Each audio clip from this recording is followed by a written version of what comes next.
Hi, I am Groot. That's not right.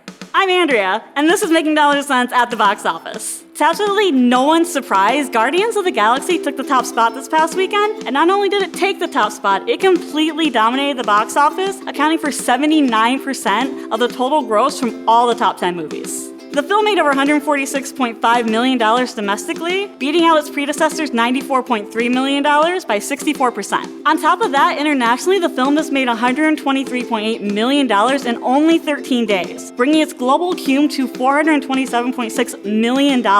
For me, what's really making the sequel stand out is that it isn't trying to be a bigger action film than it was before, though there's plenty of excitement and explosions, so no worries there, but it focuses on making the characters bigger themselves. We get to learn more about each and every one of them and those pivotal moments that make them who they are. You see their faults, where those faults came from, and ultimately makes this group, made up mostly of aliens, feel oh so very human and relatable.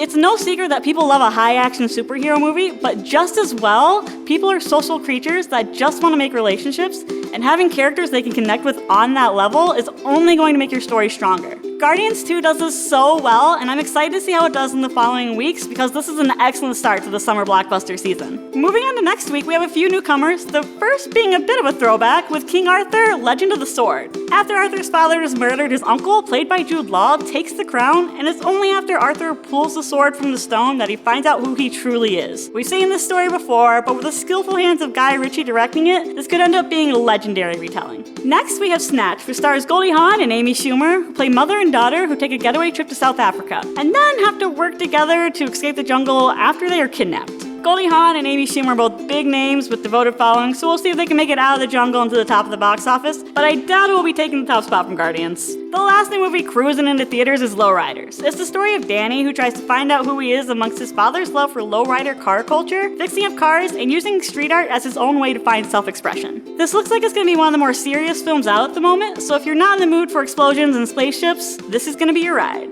That's all for this week. I do have one quick note. Next week will be our final episode of Making Dollars and Cents at the box office, but we do have lots of new content coming, so just stay tuned. And with that said, for the last time from me, if you like this video, subscribe, comment or like if you want to join the conversation, and we'll see you next week for the final episode of Making Dollars and Cents at the box office.